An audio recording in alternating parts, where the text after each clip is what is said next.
Okay, we're live. We're a little late. Good morning, everyone. Good morning, Greg. Good morning, Jim. Morning, Justin. Morning, Greg. G'day, mate. We're back. Episode 21 after a 1 year, basically a 1 year pause of the Camera Life podcast. We're back and we're live with one viewer. They're going to start rolling in any moment now. Unfortunately, our subscribers got a little bit left in the dark after our 1 year break, but we're excited to be back with a new co-host. We deleted Grant and upgraded to Greg. Yeah, it is an upgrade, I guess. Oh, full on upgrade. Oh, well, it's a bit harsh on Grant. Sorry, Grant. Sorry, Grant. We still love you. We love you, Grant. Yeah, he won't know. Elena's in the comments. She said, Justin sounds good. Hopefully the others get to speak. Okay. Wow. Elena was doing the audio check for us on this first episode back. So apparently I'm talking too much. Thanks for joining us. If you're coming in late, jump in the comments, ask us some questions or whatever. But first of all, let's find out a little bit about Greg. What's going on, Greg? So who am I? I'm a photographer and content creator in terms of I write a lot of articles for different businesses, including Lucky Straps. And my articles tend to be photographer education, product reviews, gear guides, and I have a very strong tie with Fujifilm gear. I've been shooting with Fujifilm for just over a decade. Wow. And started off with the original X100 and fell in love with it, and then sold all my Canon DSLR camera body and big glass, and picked up an XT1 and haven't looked back since. Nice. And so I do a lot of product reviews for Fujifilm gear. I work with Fujifilm Australia on occasion, creating content for them. And what else? Yeah, and so that's kind of my gig now. That's my full time. I write articles for photography related, situations, and I take all my own photos for them. And I've been doing that. I think Lucky Straps is one of the first companies or first product brands that I wrote an article review on. Really? I think it was for ShotKit. I'd already done a few articles. So I write for ShotKit.com. I'd already done a few articles for them, and then they asked if I'd do Lucky Straps and worked with you. Yeah. So okay. That was quite some time ago. It was. Yeah. It was. I can't even think. It was a while ago. It was before we had quick release stuff. I think it was. Yeah, it was the original kind of stuff, and I've written on and off for Lucky Straps over a number of years. Known Justin for quite a while now, and even made a pilgrimage out to Bendigo to the mothership at one point. just after COVID? I think it was. Elena's asking what the first article was. I think it was a review. It was a review of the straps. Yeah. Yeah. You'd sent me a media kit with a T-shirt and stickers and a couple of straps. Yeah. I think it was a wrist strap and a matching. I think it was like a simple 30 or something. Yeah, slim 30 maybe because of the 30, yeah. Because of the Fuji, yeah. It's quite small gear, and I've got one on now. This is my XE4 with the the wrist strap. So yeah, is that your new wrist strap? That's the new one that Jim sent out to me. Nice. Which is great. It's on my Fuji camera, but I even use that on the new GFX 100S Mark II and the 500mm, which is quite a big combination to say the least. Probably the biggest. You use a wrist strap on that? I used, I only ever use wrist straps because I've always had neck problems, and neck straps tend to pull on, especially if I'm carrying a big camera, it tends to kind of pull on me. I can shoulder sling fine, but I prefer that always in my hand. Security of having the camera always there ready to go, because I'm a street photographer, like for hobby and travel photographer, so I prefer to always have my camera in my hand ready to go. So So yeah, that's kind of a little bit about my story. I started photography back in the film days. I was in art school, shooting black and white film on a squeaky old Canon, and processing in dark rooms and all that sort of thing. And then eventually I picked up Canon DSLR and kind of hated it for its size and weight. But I still got out and did photography. Hey? You hated it? I hated I hated the size and the weight of DSLRs. They felt overly big. They felt that was kind of in the stage where they were making, bigger is better in marketing. Yeah. And so it almost felt half empty, the camera. It was so big, and the glass, obviously the glass was beautiful and large, L series glass, and I started to get a sore neck back then from carrying it around. And then like I said, I picked up the X100 just for fun, the Fujifilm X100, and was amazed at I loved the portability and the compact size. So didn't look back. And I've traveled to Japan, I think 5 times now, all with Fuji gear, and just love that minimal kit. And just being able to walk all day with the camera in my hand. So yeah, that's kind of my story. So part of it.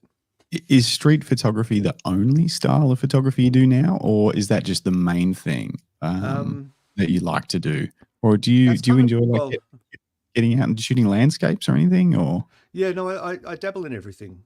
Okay. And because of the nature of my job, I kind of have to. Like if I am reviewing, say, a Fuji wide angle lens, whilst it's great for street photography, and I primarily shoot wide for street with a 23mm APS-C. If they send me a wide angle lens to review, then I'll travel somewhere.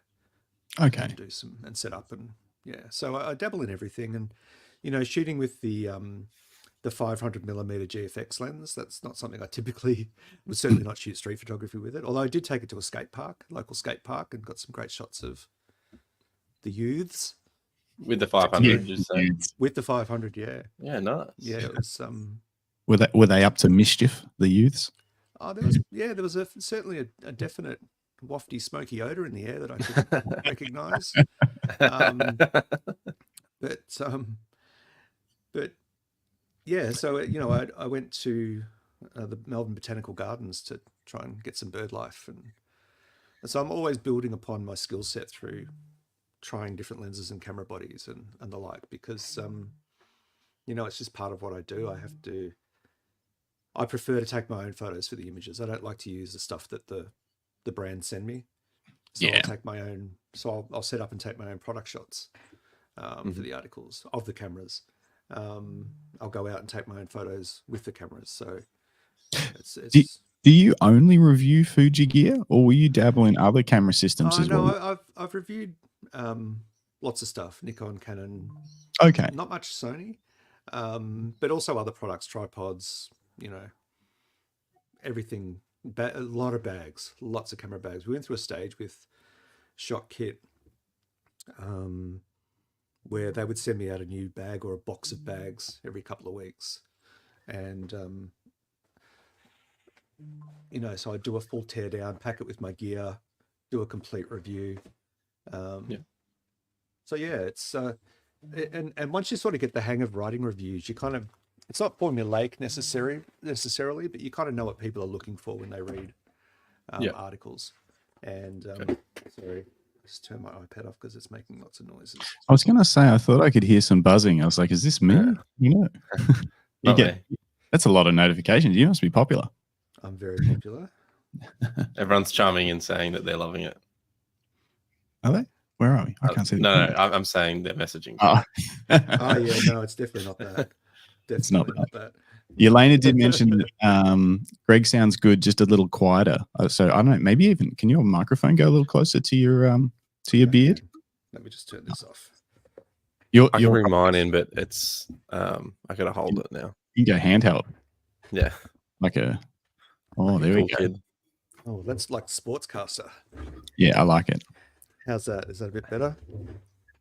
Hopefully, I don't know. Our sound engineer, she's gone to work. Do you want me to hold it? Is that better? I think you were okay because you don't talk Yeah, much. I think you're okay. Fine. I can just leave if that's even better.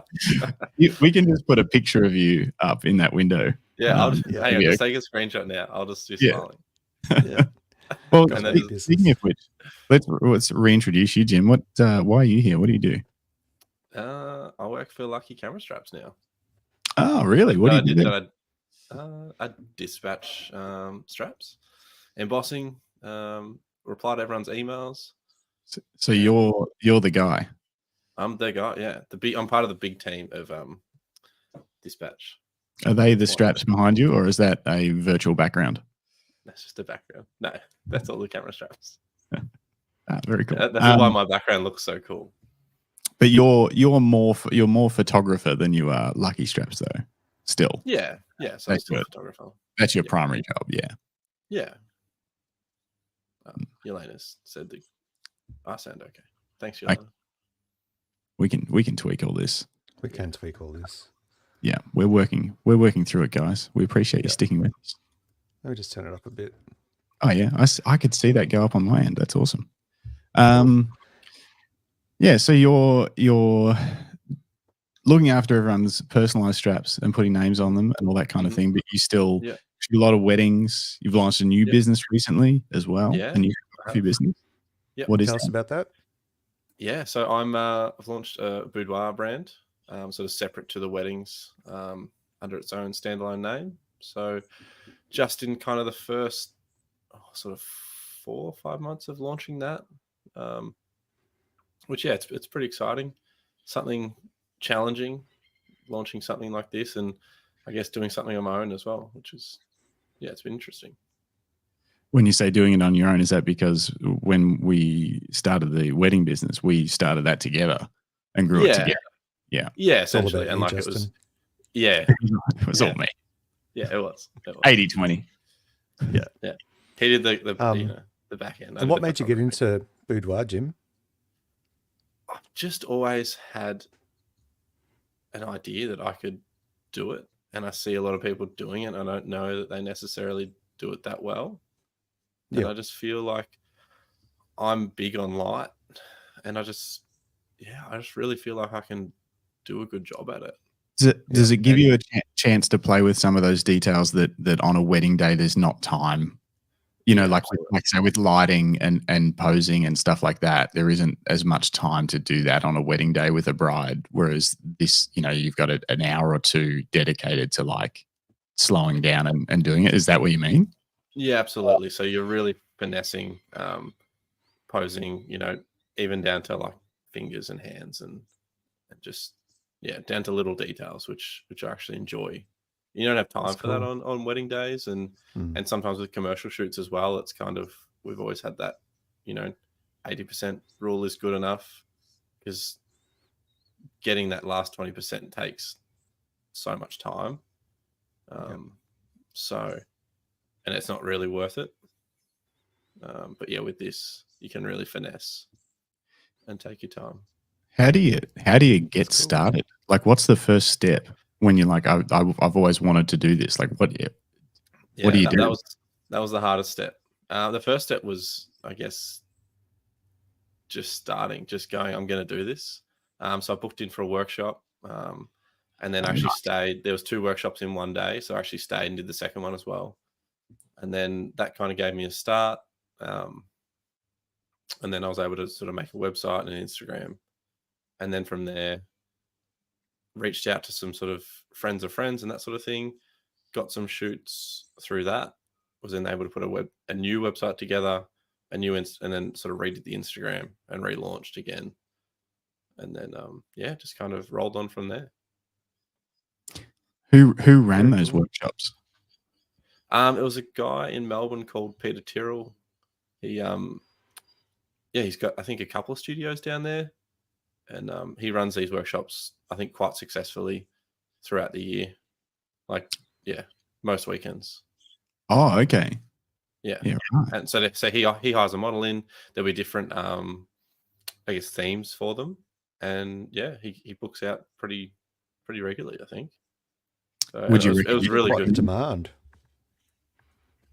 Sorry, Sorry, I jumped in Sorry, there. I was just going to say, Jim, it's amazing to hear that there's that much demand for boudoir training, like, workshops.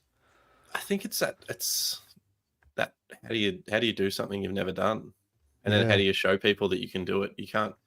And if you just reach out to people and say, "Hey, I'd like to do this," unless you know the person, it's really hard to be like, "Hey, I want to do this just in a good way." When you've got some images to show and say, "Hey, I want to do some stuff like this, but a bit more my style," and it's really easy to describe that and show that. Yeah, cool.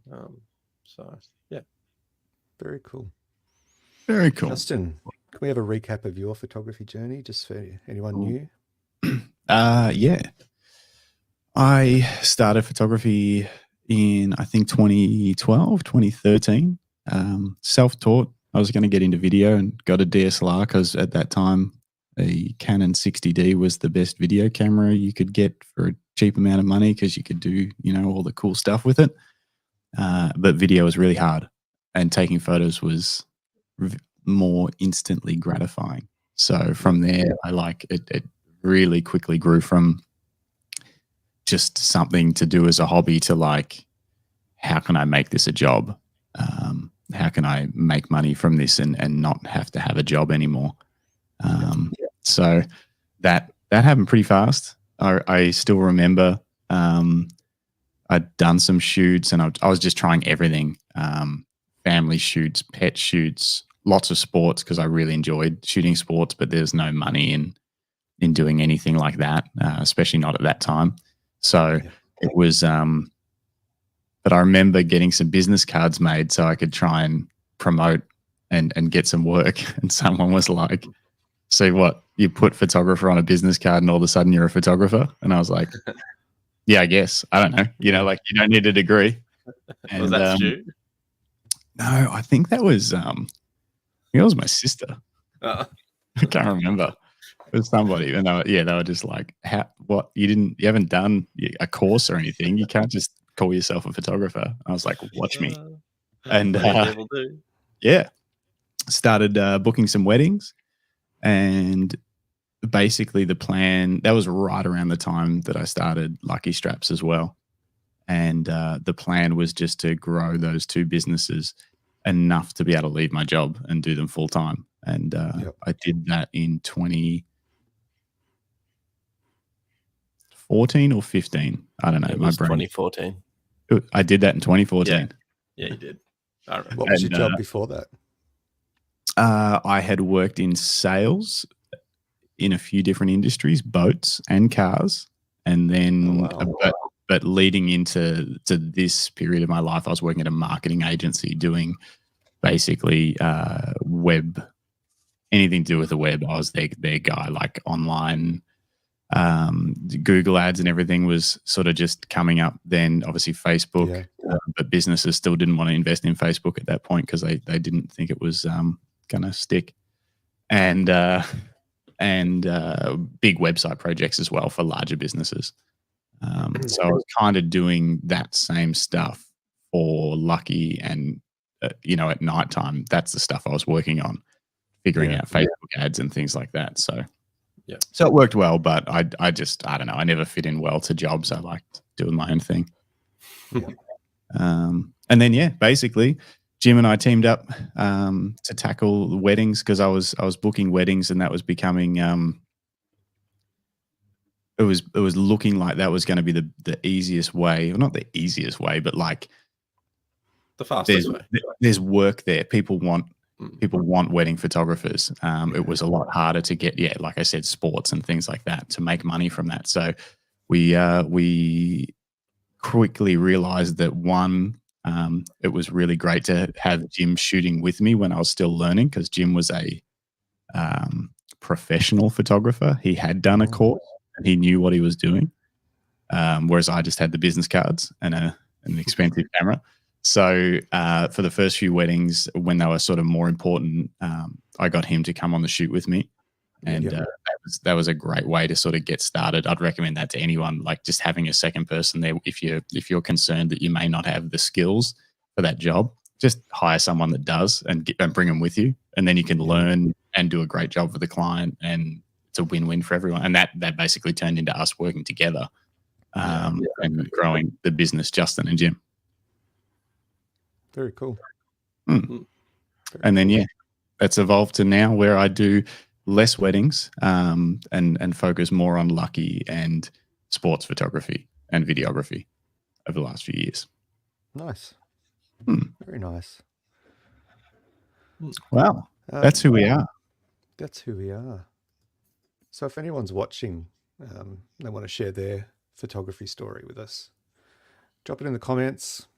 We'd love to hear, because I think one of the most important parts of us doing a podcast like this is to kind of connect with community, share our experiences, learn from others' experiences, and hopefully others learn from ourselves and each other. I think that's one of the best things I've found about photography is community, connecting with like-minded people and sharing experiences, and like you said, learning off others to master a skill set that might intimidate you or you've never really dabbled in before. And taking brave steps, like Jim taking a brave step to jump into boudoir photography, and there's a lot from other genres that you can transfer into a new genre, but there's still that big leap of faith that you got to take, and a big knowledge gap that you got to fill. So please feel free to share. That's it. And especially too, if you've sort of recently started a new business or something, let us know, and so we can follow along and maybe even get you on the podcast, talk about it. Yeah, that'd be great. Yeah, we're looking for guests to join us and share their experience, and and be part of the community. Exactly. Exactly. Speaking of fun things, is there any news this week that's been a little bit exciting? I've got a little bit of news. Oh yeah. A couple of things that are happening. Photography news? One is that, photography news. Yeah, no, I'm not going to, I rarely look at the real news anymore. It's too depressing. So no wonder people stop going out these days.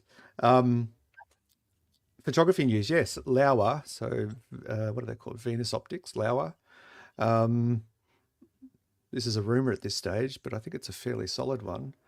They're looking at releasing the world's first zoom shift lens. So not tilt shift, but shift lens, coming up sometime this year. So it's the world's first zoom shift lens. So which is amazing for I guess architecture is probably the biggest application for shift lenses. Some other creative applications as well, artistic applications, but it's pretty unique to think about. Tilt shift lenses are pretty rare. There's not a lot of them because the demand isn't huge. They have been around for quite a while. I think Canon produced the first tilt shift lens quite some time ago, but obviously I know that the Fujifilm GFX has at least one that's a fairly recent one, and that's quite a beastly piece of glass. It's quite an impressive, piece of industrial design. But yeah, Laowa typically does kind of bespoke lenses, I guess you'd say, unique niche lenses. They do a lot of macro lenses. I saw a presentation from the Australian Laowa rep, who will try and get on the show as a guest at some stage, Adam Kopf. I saw a presentation of his, and he talked about some of the amazing macro products that they're using. And Laowa also does a lot of big cine glass, where they basically take the same lens configurations from their from their mirrorless camera range, and they put it into a cine body with gears and shifts and all that sort of stuff for cine application. But in the space of 10 years, they've gone from one lens to, I think there's like about 20 or 30 in their range, and they're all kind of these bespoke, macro lens. One of them's, which I shot with on my Fuji camera quite some time ago, but it's a probe. It's about 30 centimeters long, or a foot for our American friends. And it literally looks like a thin stick that you attach to the end of your, it comes in a range of different mounts. And at the end of it is the business end is the, obviously the lens, but it's also a ring of LEDs, and it's only about, half an inch, 1.5 centimeters in diameter. And they use it a lot in food commercials, where the camera zooms through food, or zooms through like a small kind of macro scale setting. And it's really fascinating stuff to see it in action. So sorry, got carried away there. They're releasing this new shift lens as the world's first. So it'll be interesting to see. It's a zoom shift. I understand what a tilt shift is, but I've never owned one. What is the difference between tilt and shift? Do you know which one does what thing? Yeah, so the shift allows you to straighten all of your objects. When you take a wide angle shot and your edges start to bow in, especially if you're doing something that's tall and above the camera's kind of eye level, so to speak. Yeah. The stuff at the top will start to narrow, and external elements will lean in. With a tilt shift, so the shift, basically what happens is you've got the barrel, and with the shift it goes up or down, so it moves the core of the elements into a different kind of alignment, and it allows for that kind of that aberration or that distortion to be corrected. So it turns objects from like that to like that, purely flat. Okay. Right. And so that's the that's the shift.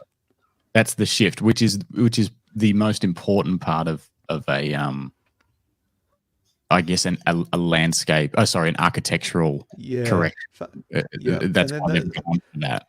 From my understanding, the shift, the tilt. Sorry, I've never shot with one. I've never owned one, but the tilt allows you to also tilt so kind of bend the alignment, and so you can straighten objects, but you can also sort of change the field of view a bit. Okay. It's engineering wizardry. Is the tilt the one that gives you the changes the focal plane? Yeah.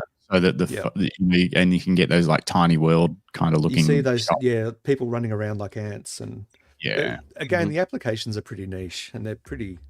But if you're a pro architect photographer, it makes a lot of sense, because you can give people images, because especially if you're shooting from the ground, you've got this massive building in the distance, or even in the foreground, you can still correct it. So it's, it doesn't look like a pointy tower. You actually get a true view of what it looks like. I wonder, will this thing be expensive, do you think? Or are they a fairly affordable lens brand? Lenses seem to be fairly affordable, and they make a whole range of different, depending on the lens, they make them for full frame and APS-C and micro four third cameras. Okay. So they make a range of mounts, and some of their lenses have like 10 different mounts, because they'll do like a M, they'll do, not so much on the Canon. I think Canon being a bit tricky about who they let kind of access their technology, especially when it comes to the data transfer between the lens and the camera. Yeah. They're a bit protective of that, but they've got them for Nikon, for Sony, for Fuji, for GFX. They've even got a GFX one. And they seem to be more affordable. And some of them, like there's a macro kit that it's fairly new, and I think it has like 5 different kind of tubes that you can swap in and out of the kit. And it allows up to, it's something crazy like 50 or 100 to 1 micro photography. So it's almost like using a microscope. So you can buy mounts for microscopes, and there's even specialist microscopes that allow you to fit a camera to it.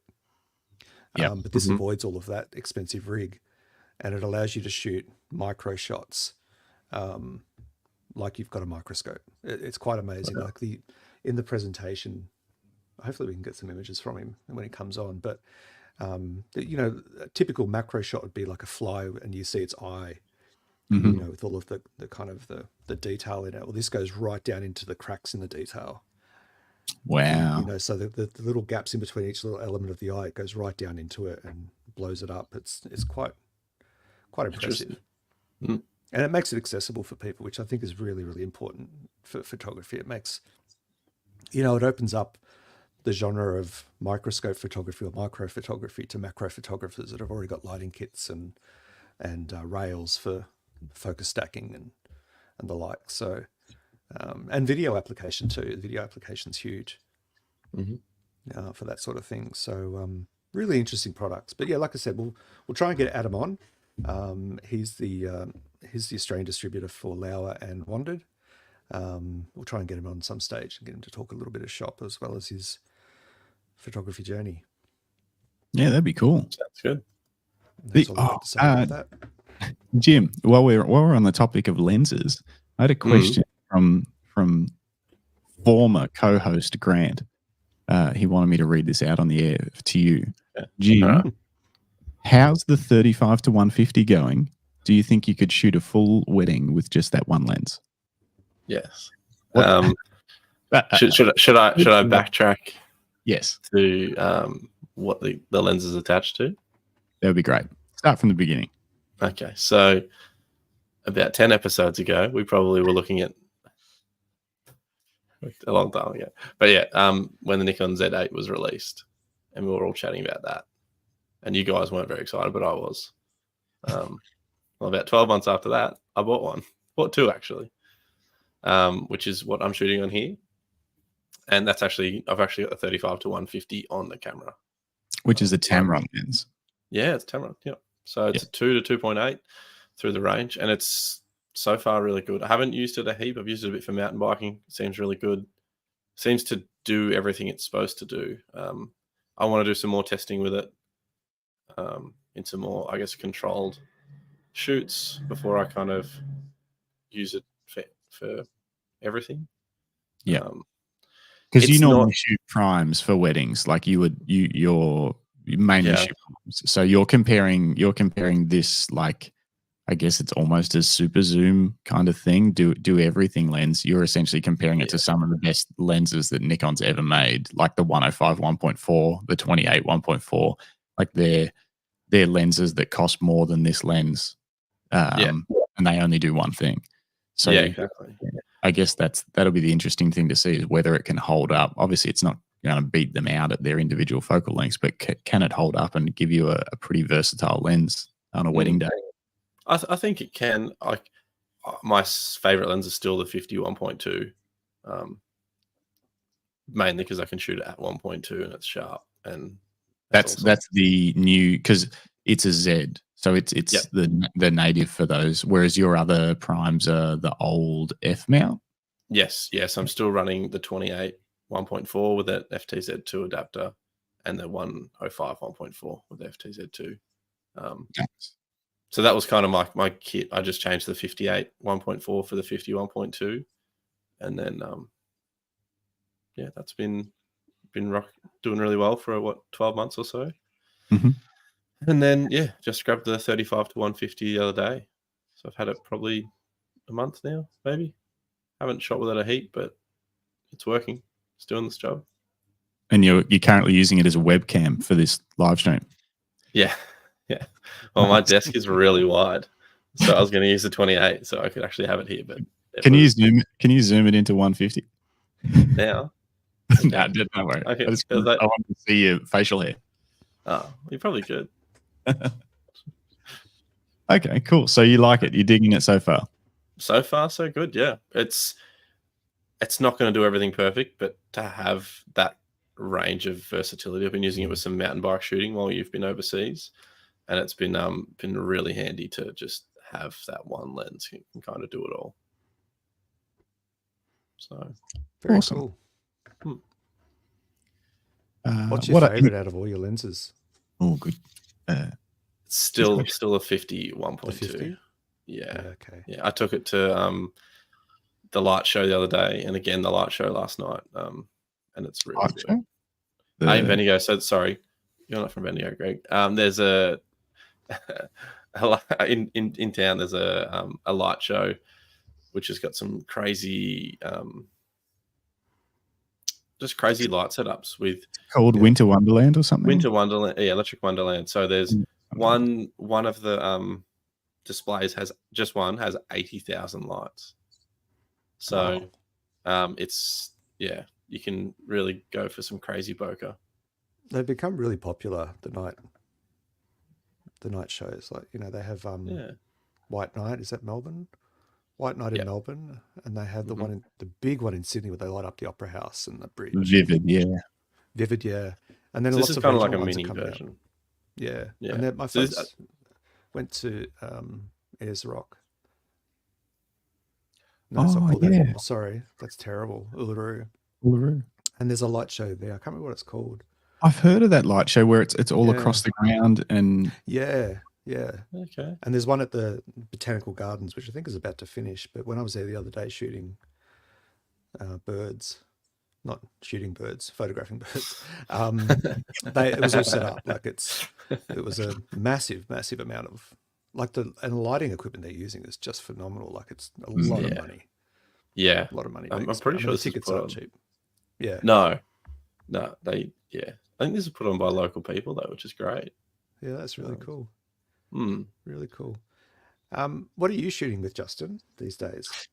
So my full kit's Canon. That's my working kit. It's my fun kit as well. So basically all Canon, other than I did a silly thing last year and bought a Leica. Was it last year? Whenever the Q3 come out, I've been dreaming about a Q series camera since the first one come out, which is quite amazing because back when that come out, I really couldn't comprehend who could afford a camera like that. Yeah. And I still can't comprehend why I did it. Because it is a lot of money for a camera that does sort of one thing.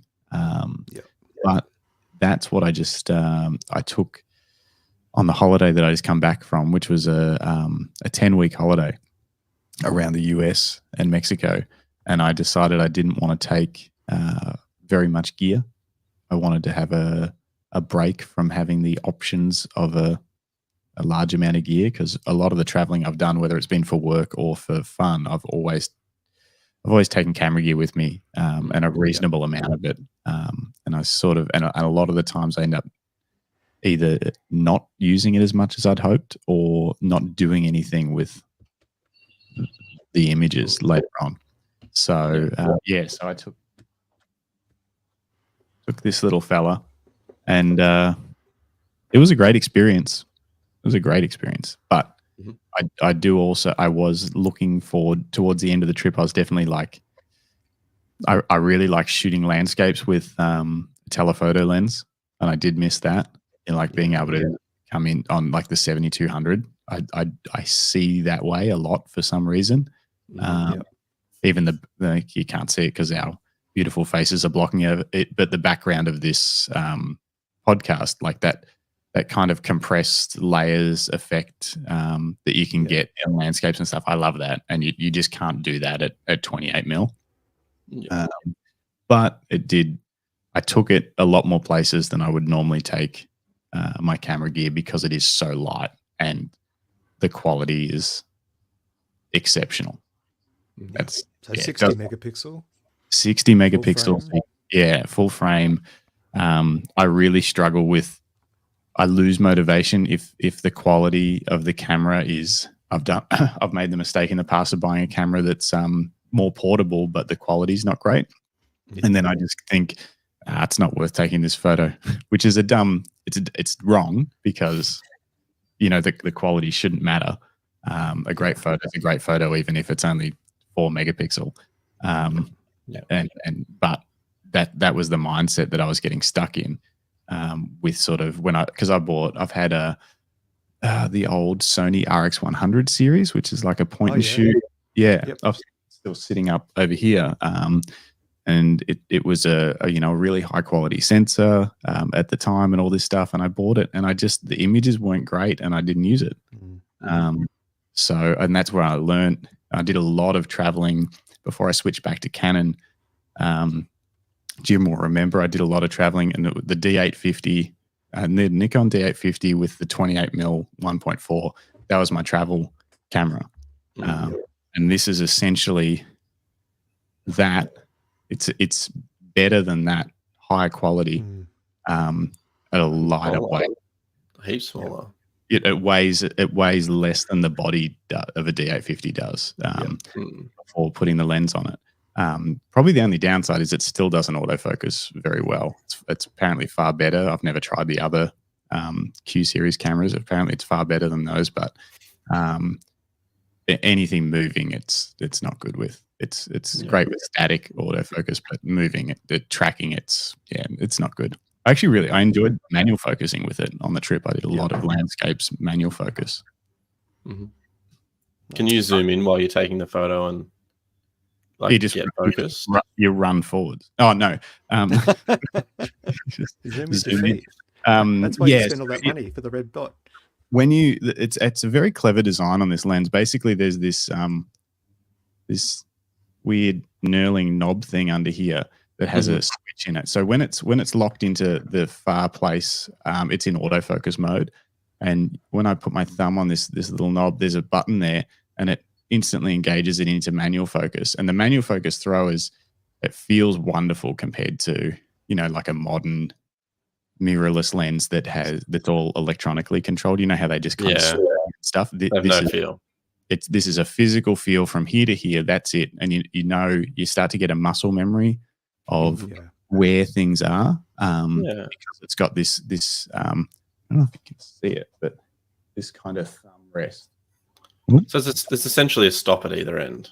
There's a stop at so much, and a thumb rest, and basically as soon as you touch this, in the EVF, it zooms in. I think maybe 5 times. It might even be more, and so you can see exactly what you're focusing on. So to cut a long story short, I missed my Canon gear. I'll probably buy the Canon 28mm that they released, even though it's a 2.8 and it's not the quality of this lens, but it's very lightweight and small. So I'll probably do that, put that on the R5, and get back to being able to use reliable autofocus on moving subjects again. But I'm a little bit worried this might have ignited something in me that leads me eventually towards the path of something like an M11, which is their interchangeable lens rangefinder, because I love the manual focus, and I think that doing that with the optical rangefinder system would be a really lovely way to take photos for travel and sort of personal work, not for professional work. Like a daily driver. Exactly. And just that, because you're looking through with the M series, you're not looking through an EVF, you're looking through an optical viewfinder again. And just sort of having that, I don't know. But I looked at the price of them and I was like, holy crap, they're dearer than this. They're dearer than this, and they don't have a lens. Yep. So who knows? Maybe that's just never going to happen. But I really did enjoy traveling with it, but it's certainly on the same at the same time it made me miss my Canon gear and look forward to sort of getting back and being able to shoot like with the Canon, same as you, Jim. That 50 1.2 that Canon have is very bad on the R5 or the R3, and it's just amazing. Yeah. Nice. Are you allowed to talk about the strap that's on it? No. Oh, this one. Yeah. Yeah. That one. Yeah, this is a custom strap that I got made before my trip. And scare me. One of the perks, one of the many perks. one of the many perks of being able to roll out to the factory, because our straps are made 10 minutes from where I live, and say, hey guys, I'm leaving tomorrow and I've got this new camera. Can you please make a custom strap for it? And it's basically like a really thin 20mm strap. and I changed a few things on it because I wanted to have. It's still got the quick release system on one side, but on the other side, I actually left the webbing short, no quick release system, because I really love the minimal kind of hand feel of having just a light bit of webbing there and nothing else. It's even better than if the leather was like directly attached to the camera. It's like very minimal bulk around on this smaller body. So it actually just loops through itself on the lug, loops back on itself, and then you just quick connect the other end on. So it takes slightly longer to take the strap off if I wanted to take it off the body completely, but because it's so thin and it's made from really flexible and lightweight leather as well, it just packs. Like I just stuffed it into the little sling bag and stuff that I was using. And it's tiny. So yeah, that strap will be coming into the range at some stage as I don't know what I'm going to call it. The custom Justin or something. Nice. Custom Justin. Please call it that. I might. It'd be funny. Do a matching wrist strap? Well, that's what I need your help actually as well to work on, Greg. That's what I want to do, is a wrist strap that is kind of like this size and almost attaches directly to the camera. I'll probably just have it loop through itself, no hardware at all. And just like a leather loop that just comes off one side of the camera with zero hardware. That'd be nice. Yeah. And I think this is probably about the right size in terms of thickness. This is a centimeter less wide than the one that you've got currently. So this is the one I've got. It's a bit hard to see because everything in this room is black. But so it's about 30 centimeters. And it's got the quick release hardware. Yeah. 30, and Justin's new one's a 20 mil. Yeah. Is that right? Yeah. Nice. I look forward to playing around with it one day. Yeah, we'll make some prototypes and get that one hopefully in the range soon for the smaller cameras. Now, before we jump into more about your holiday and looking at some photos, if that's okay with you, I'll just finish up the news. Another bit of news that came out. Should I share my screen? Can I do that? If you want to, yeah. Let me just do that. Share screen. Share. You guys see that? No, it just has I'll bring it in. Oh, hang on. Yeah, we need to. There we go. Yeah. So Pentax, Ricoh Pentax, have released the Pentax 17. It's a new film camera. Yeah. It's the first one they've brought out. 20 years apparently. So it's a really interesting design. I saw a video on it, and it borrows a lot from older Pentax film cameras. Obviously, it's got an optical viewfinder. It has metering on board. It's got some exposure options and a fixed 25 millimeter lens that will take filters, which is nice. And it's a constant 3.5. So this works with it's a 35 mil frame, but it's a half frame camera. So by that, you load the film on as per normal. And I don't know if it'll show it on here. Oh, it's even got a little thing to put in your film box stub. There's the top plate. So you've got a couple of different modes around ISO and exposure comp and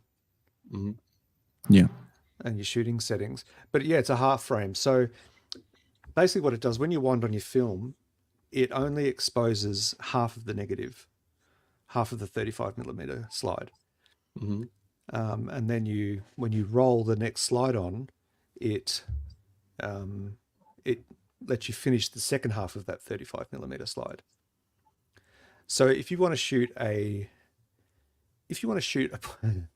get my head around it. If you want to shoot portrait, you can hold the camera as per normal. Whereas with a traditional film or digital camera, you tilt it on its side, 90 degrees. So Yeah. if you want to shoot a portrait shot of someone, or like with the photos I'm showing here, that's shot holding the camera horizontally. Mm-hmm. And then if you want to take vertical shots, if you want to take like landscapes, you hold the camera vertically. Mm. So it only exposes the wider, Yep. the landscape Yeah. section of the frame. So it's great. I think it's great because film is expensive.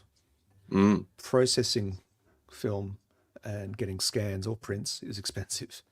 I've got a fridge full of film, and how do I stop that? Fridge full of film, and I just really haven't used it because I just can't afford it to, the processing and the options for good processing are, rapidly decreasing. Although there are some boutique places popping up around. And is there still that one in Bendigo that we went to for No, coffee? no. So that got sold, and then hang on. Sorry, you guys might be able to hear a lawnmower right outside my window right now. Sorry about that. It's okay. They got sold, and they operated in Bendigo for a little while, but then they moved to Castlemaine, I think, and they were sort of doing Kyneton. Yeah. or Kyneton maybe, and they were doing a Dropbox system. And honestly, I don't know if they're still going or not. Yeah, that's a shame. It was a great little cafe and shop. Well, the cafe and stuff is still there. It's gotten bigger, if anything, but because the film processing lab separated, now there is still, I think it's called Ghosty Diner. There's sort of it's bigger and more of a diner. Yeah.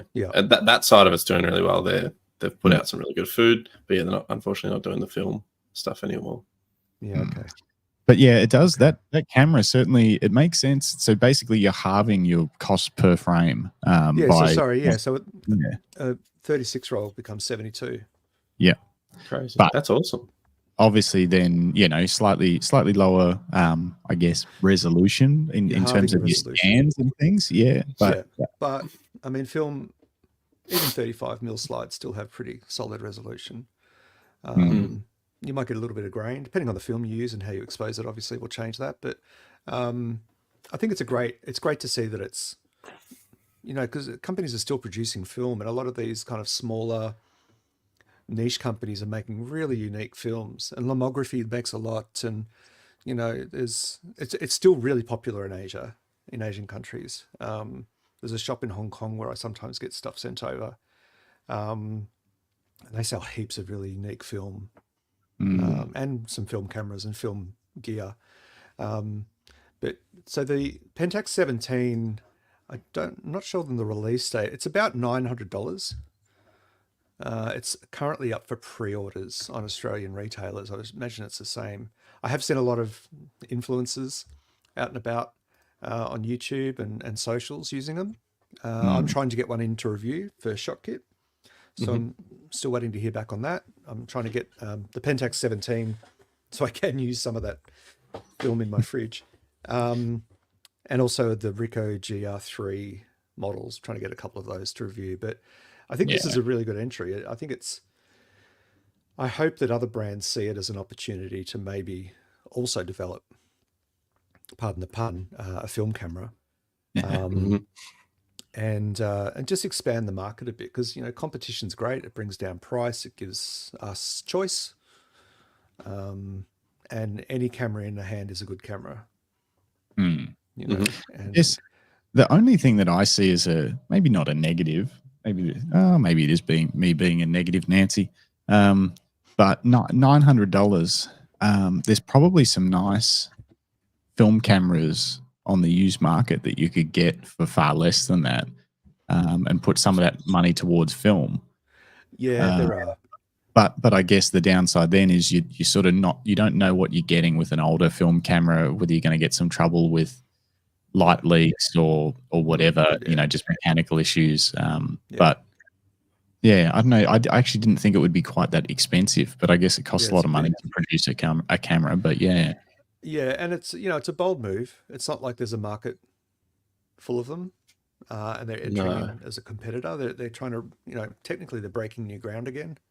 Yes, after 20 years, so it's good to see. I think it's great. I think it's really good. I agree. I think it's a gamble. Yeah. But I think that there's enough in the. I mean, the other side of it is that, you know, the influencer market, as much as I hate it sometimes, and sometimes I am an influencer, but, you know, it's done a lot of good for photography, especially on socials like YouTube and TikTok and Insta. People are moving away from smartphone photography for their kind of, you know, social content creation, and they're moving to things like the Leica Q3 and the Fuji X100 and you're seeing more people shoot film and putting their scans up on socials, and that's obviously a much longer and more detailed and expensive process than just taking a snap with your smartphone. That's right.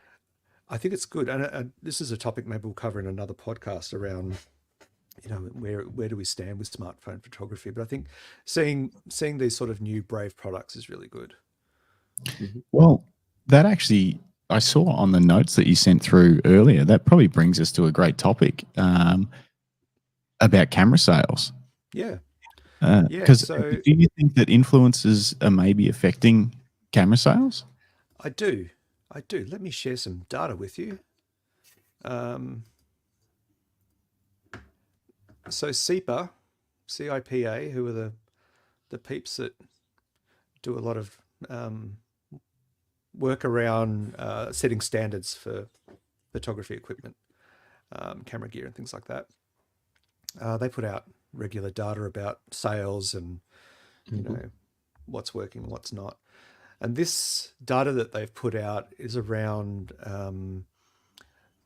the increase in camera sales, or units shipped, basically, which equates to sales, over the last sort of 3 years. It's a pity I don't have the data for you know, just after COVID, or before, during, and just after COVID. But technically, 22 is kind of when COVID was well and truly wrapped up, for the most part.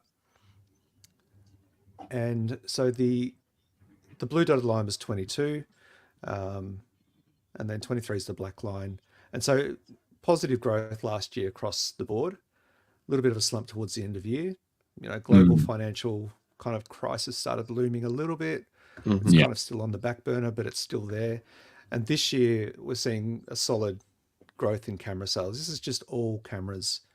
Do you know if this data, is this what was shipped from manufacturers? So say, for example, in September in 23, where it's sort of up a little bit, is that maybe because retailers bought a lot of stock expecting a lot of sales, and then they were then selling that in like November, December, and maybe that's why the sales slumped a little bit. They might have over ordered a touch or something. So is it well, like they would order less because they know that January, February, or February, March traditionally is pretty slumpy. Yeah, you can see, but it even like it's even comparing it to 2022.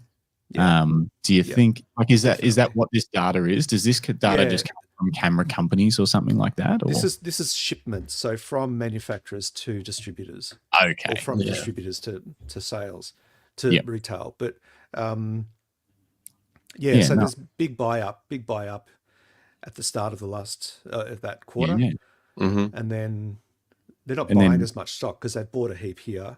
That's they know right. That if they overbuy here, then they're going to overstretch post Christmas. Yeah, but then check out January.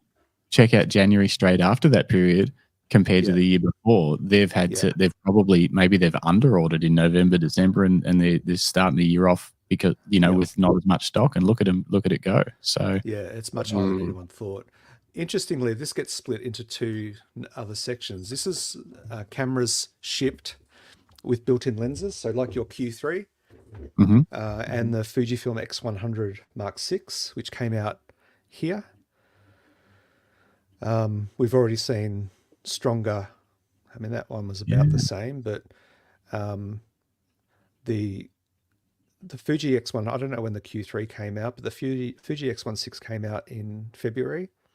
We're seeing some strong growth, and they've had stock issues the whole time, ever since, like, even pre-orders far exceeded stock availability from Fujifilm itself. And I think there was a recent interview with the CEO of Fujifilm Japan talking about the stock problems and assuring people it's not that the Fake, demand is exceeding the it's yeah, not fake fake demand. demand or whatever. Yeah. Yeah. That it's actually, that and yes, going back to your question, Justin. Sorry, I tend to take the long way around.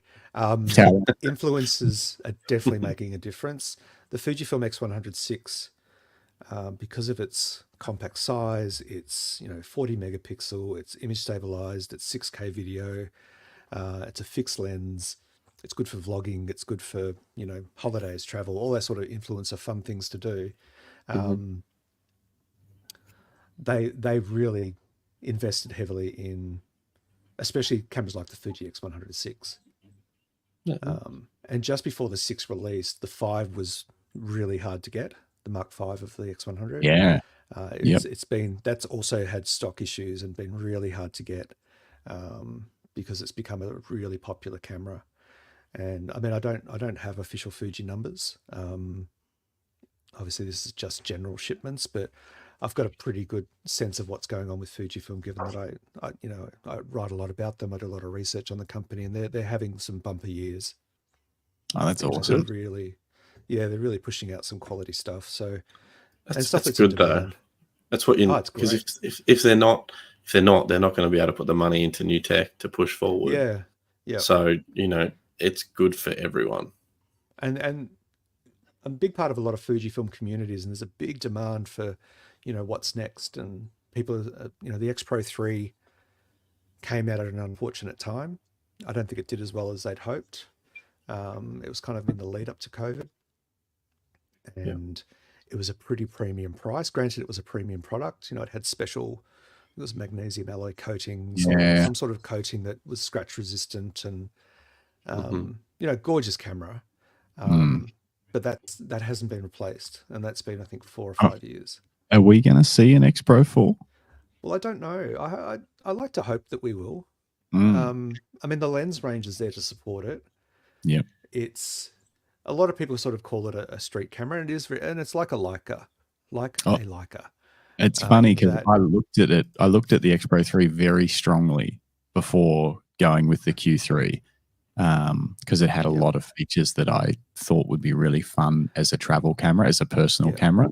But I was worried about its age. Yeah, and it's a 26 megapixel. Yeah. Still running off the older battery, which is still great. That's all I use on my cameras. But it didn't really have an effective boost mode. It didn't. It's just older tech. It's 5 years. That's a long time in camera tech. It's huge. The prices were pretty high considering its age. I think they were in demand. They were hard to get. People are selling them secondhand, basically new price. And I was like, I don't think this is the camera for me to jump on at the moment. So if a 4 comes out, I'll take a good look at it. And still in very high demand. It's got that rangefinder quality to it. It's got a hybrid optical viewfinder like the X100 series does. That's what I like. And it's interchangeable lens. So you've got 40 Fuji X mount lenses at the moment to choose from. And the thing I love about the range is that, I mean, I know every range does this, so I'm biased. But we all are. You can pick up a 23 millimeter f2 prime, which is my favorite lens. It's compact, it's weather resistant, it's fast, looks great on an X Pro body. And you can pick that up for about $700, $800 tops. Or you can go to the faster, wider 1.4 23 mil. And it's it's kind of maybe not quite double that price, but so there's options, there's choice. And it's a much bigger lens. It's optically brilliant, all that sort of stuff. And you've got lots of zoom options and pro level red badge zooms. Like an 8 to 16, a 16 to 50, and a 50 to 140 in the red badge range. And then you can go to super telephoto prime and zooms. They're doing well. And I think, there's a couple of call outs for the X Pro. Everyone's curious as to what they'll do with the XT model next, because the X-T5 is kind of the pinnacle of the X Mm. series. 40 megapixel X processor 5, IBIS, 7-stop IBIS, and all in basically the same size camera body as the original X-T1. So it's interesting to see what they're doing with their stuff. Yeah. What's the Fuji that I've got, Jay? You've got the original X100 sitting there, Jim. Yeah. Don't ever get rid of that, Jim. That's it's not mine. It's not mine to get rid of. I was going to say it's mine. Hopefully, it doesn't get rid of it. Okay. Okay. Yeah. unless Yeah, you Jim, want to don't- buy it, Greg. Yeah, I'll let you know. If you want to have a play with it anytime, let me know. We can bring it down. Yeah. So you don't have your original. You don't have your No, original one anymore. No, I sold it to upgrade to, I think, the T, which was the 2 back then. And then, up and down with gear, up and down. But, I've shot with pretty much every Fuji camera and lens because of my job. So I've got a lot to say, clearly. And just onto this final, speaking of interchangeable lens cameras, so this again is shipments from supplier distributors out to retail outlets and Amazon and all that sort of stuff. So again, we're seeing a really 22, which is the black line, was a much slower start. This year we're significantly up and trending in a really nice direction already. Yeah, nice. So the That's reason good. I guess why we thought this was newsworthy is that, like I said before, it's any camera in a hand is a good camera.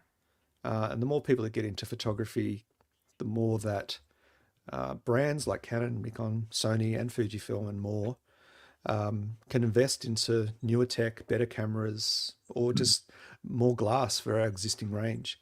But it's also good for all the other retail and support products in the background, like Lucky Straps and Wandered Bags, and putting all of that number stuff aside, it's just a very fun and creative pursuit to have. I think the numbers thing is super interesting to me because I've looked at this data before in the past and then not worried about it. But ever since I started photography as a business and also Lucky Straps, the camera industry has been dying, and it was only a matter of time until everyone just takes photos with their phones and professional photographers aren't required. And we were told when Jim and I started, we were told, hey, you won't be able to make money doing this. The industry is not what it used to be. Basically, this was by photographers that had sort of their career was sort of winding down, and they'd been around in the film days, and then earlier on in the DSLR days or whatever. And 10 years ago when we were getting started, they were telling us it's not a thing anymore. People won't pay for photography. Phones, camera sales are dying, and like that. So to see this uptick in sales for me is sort of it's motivation and confirmation that was just a changing period, but it wasn't just a decline of something that we all love to the point where it doesn't exist anymore. Clearly that's not going to happen. Like you say, too many people are creating now in so many different ways that require cameras, whether it's for their own personal joy or because they're a TikTok influencer with 10 million followers and they want to have a nice camera to film their TikToks on. Like all of that is contributing to hopefully what will be is maybe a year of growth in the camera industry, which would be pretty sweet.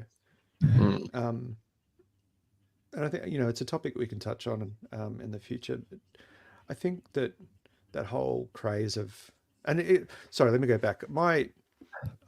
Part of my journey in photography, I did some professional work, mostly for friends and family and friends of friends. It was around, photographing events and parties and kids events, and and I started to do a little bit of promotion work, and I started to get pushback from potential clients around, oh wow, you charge that much?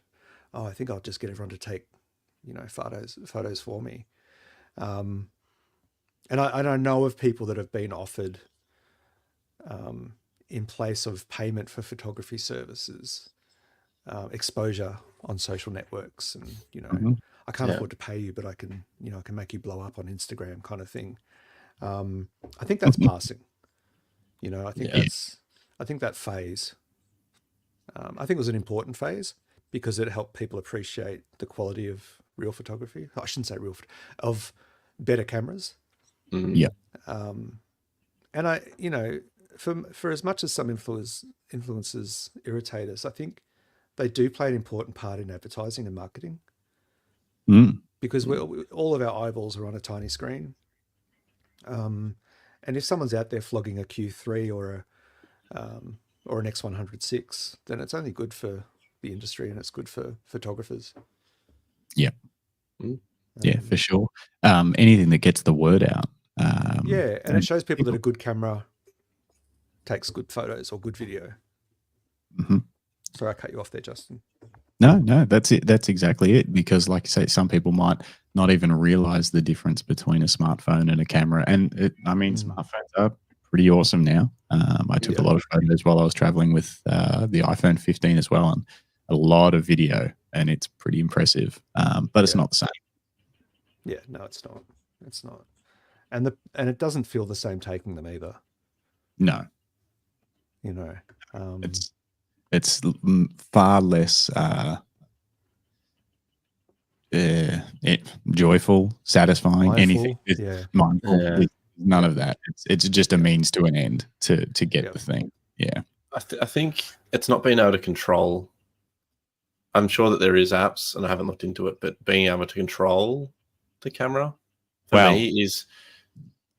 There is an app. I'll review it soon. I don't know how I'm going to do this, but Leica released an app that's supposed to, so it's an phone app. It's paid, unfortunately. I kind of thought it would have been nice if they sent anyone who was dumb enough to spend all that money on a Q3 might have got free access to the phone app, but apparently not. Is it how many thousands of dollars is it? If it's I think it's like a month. It's like a monthly fee or something like that. And I think you can kind of use it without paying and then get more features or whatever. But I haven't had a chance to look into it. But it's supposed to simulate the look of their lenses and things like that. But didn't Leica collaborate with a phone, smartphone? Yeah, a few years ago they put out a phone that they said was like that. They were using Leica glass and. I think it was Japan only. I remember Simon Wong did a review of it, or he went to a press event or something. Yeah, I think I can't remember, but they did. It's obviously something that they're working on to try and get into the smartphone side of things more and more. But it'll be interesting to try this app. But I think the early reports of it were, it's just a smartphone camera app. It's not a Leica. No, being able to control things will help. That's but there's tons of apps that do that. Even this new iPhone 15 has some cool built-in like focal length simulations. I can pick between 24, 28 and 35 as my primary focal length on the camera. It's really nice the way that it does it. Do you have everything set at 28? I sure do. That's how I like it. How I like it. Nice. One last one news, just a fun little snippet that I saw. I thought was pretty cool. Maybe, I don't know. Let us know. Let me just find it. There we go. Polar Pro have released. I don't know if they do it for other mounts, but I found this E-mount lens cap, and it looks like a typical lens cap, but you can actually put a Apple AirTag in it on one side, or you can swap that out and put an SD card holder in it, which is interesting. Like, what's that? Oh, isn't that one of the Sony? CF Express. That's an SD card. So you can put an AirTag in it, which I don't know, would be an expensive lens cap to lose. I was just going to say, as much as I love the idea, and I actually really like, because Polar Pro make those variable ND filters and stuff like that. There's a couple of things they make that's on my list to buy now that I'm back. They do a quick change variable ND, which I think will be really good for hybrid photo video stuff that both Jim and I do. But that being said, I looked at this when you made the notes, and I was like, I lose a lot of lens caps. I've never lost a camera body, but I've lost a lot of lens caps. Technically, you'd find them now. Oh, that's true. That's a good point. Okay, so it's just for fun. Well, no, I didn't think about it in terms of the AirTag stuff, but I thought about it in terms of putting my $800 CF Express card in the lens cap. I was like, that's a surefire way for me to lose a really expensive memory card. You then need to get one of those. Remember those old school? You get these little cords with the sticky things on them. Oh, you yeah. Attach your lens cap to your lens with the little sticky cord leash. Yeah. But yeah, it's a fun idea. I'd be more interested to see them do something with like an L bracket. That's exactly what I thought. A tripod mount or something like that. Yeah. That has like an Arca mount with it, or an L bracket. Yeah, perfect. I agree. Because if you're spending the money putting an L bracket on your camera, then you've obviously got a good camera. Yeah. And so having an AirTag, like you could put an AirTag in your bag, or on a little dongle. On a little dongle that you attach to your bag. Yeah. But actually having it on your camera, if you're going to do that, then having it on your camera would make a lot of sense. Yeah. Yeah, definitely. On something that's less sort of removable. Easily lost. And and then imagine if you. Sorry, Justin. I was just going to say, in terms of theft, like the chance of them pulling that lens cap off, I don't know if there's a cover for the back of it, but they would instantly see that AirTag if they took the lens cap off to like look at the lens or something. So they would just toss it straight away. Yeah. And your lens cap wouldn't be on. My lens cap wouldn't be on. You're right. It'll be at home in some drawer. In the drawer. Yeah. Yeah. I'm bad for that. I spend a lot of money on filters so that I don't have to put lens caps on. No, I've stopped even doing that. Just running the gauntlet. Yeah, we need to find a filter brand that wants to get involved with Lucky. I think I spend too much money on filters to not also have them on the website available for other people to buy. Yeah, there's I've had issues. What's that? Sorry, Jim. I was just saying, I had some issues with some filters on the 105. It was just back focusing, and we tried everything. I sent it back to Nikon 10 times with different bodies, and then in the end they're like, "Oh, it's just this filter." What?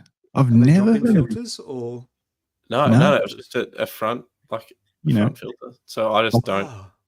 I've never heard of that. Yeah, but that's really strange. It was not. It was missing all the time, and I'd used Justin had the same lens, so I knew what it could look like. And I'm like, it's not good. And then they'd send me one out, and I'm like, this one's great. What's wrong with mine? And then we went back and forth. I took the filter off. It's fine. It's like tack shop. But it was always it was never 105 crisp. Did you buy a cheap filter for it? It wasn't. Cheap. I know that. That's. But it was from Camera House. Yeah. Yeah, exactly. Not that there wasn't anything wrong with the Camera House, but they do have some. Non. It wasn't the cheap shop, wasn't the cheap. Yeah, it was like $100 or something. But anyway, so I just don't use one now. Well. And use a lens hood and hope for the best. Yep. Do you use filters, Greg? No, not very often. You use lens caps? Oh yeah, I always have. I don't think I've ever lost a Fuji lens cap, but now that I've said that, I probably will. No, the only I always put whenever I buy a new lens in the store, I'll buy a good quality clear protection filter and put it on the second I take it out of the box in the store. It's just insurance. Yeah. Because the amount of times I've gone in close to something and bumped the front or pulled it out of my bag and the lens cap's gone off. Have you ever smashed one? Yeah, once. It was with my Canon. I was away for a weekend, and I had the camera on a tripod. and I had the tripod out, but not extended. My car was a wagon, so I had all my camera gear in the back, and I had the camera sitting on the tripod. I thought it was secured, and it was it was a shitty tripod, and the camera mount slid forward to come out, but there was a lock, but I hadn't locked it properly, and and I was getting something out of my camera bag, and the camera's here next to me, and I had an L series lens on it, and I just saw out of the corner of my eye the camera just slide forward and drop out of the car and smash on the road. And luckily the lens was fine, but it bent the filter so much that I couldn't get the filter off. Yeah. I had to go to like a hardware store in this country town and buy some pliers and try to get it off. So yeah, but it completely destroyed it. But the lens was fine, fortunately. And I have dropped a camera a couple of times. Yeah, right. But yeah, sadly. It does happen. We've lost Jim. We've lost He's Jim. gone. I think he's here in spirit. He'll be back. Yeah. His audio's still on, so we can talk about him. He'll hear us. That's pretty much it for the news. And I thought maybe we could have a little chat about a little bit more about your travel photography and what were your learnings from, other than missing your Canon kit, what were your learnings from shooting with a fixed, 28mm full frame? Yeah. Let me pull up my my Photos app. Sorry about that. Oh, you're back, Jim. Oh, yeah. Sorry. Nothing. Yeah, I think my battery went flat. Even though it's we're still working through the issues. But I think the battery went flat. Even though it's plugged in. So we'll do some more research next time. All right. So yeah, I took, what have I taken? 1,087 photos over 10 weeks. So one thing's for sure, shooting with the Q3 makes you take a lot less photos than if you're shooting with, a nice modern Canon R5 or something that just blasts away like no one's business. So one thing, I mainly used it, I think because the focusing is a lot less reliable. I was more considered with what I was shooting. It was also something I was actively trying to do. I didn't want to have a million photos to go through, and I wasn't there working or anything like that. So it was like every photo that I took, I tried to just make it the photo. Sometimes that didn't work, like when there was skateboarding and stuff, I had to take a few to try and get a decent shot. I remember my first trip to Japan. I think I took 7,000 photos in a week. Wow. Crazy. Yeah. And I wasn't using burst, like continuous shooting or anything. It was just everything I saw just dazzled. That's the thing. Japan's so beautiful that that first time you go there, everything just looks like a photo. Yeah, it does. But yeah, what I really enjoyed about shooting with the Leica is I shot everything in the new Eterna profile, I think it is. So they've got these like nice kind of like Fujifilm profiles built in, and Leica have just started. They've been able to update and add profiles using the app, and I added the new Leica looks, aren't they? Yeah, Leica looks exactly. Yeah, and so Eterna's on Fuji as well. Yeah, I know. I want to try it because I love this profile. Like I shot everything in either that or the black and white high contrast, and I haven't edited a single photo yet.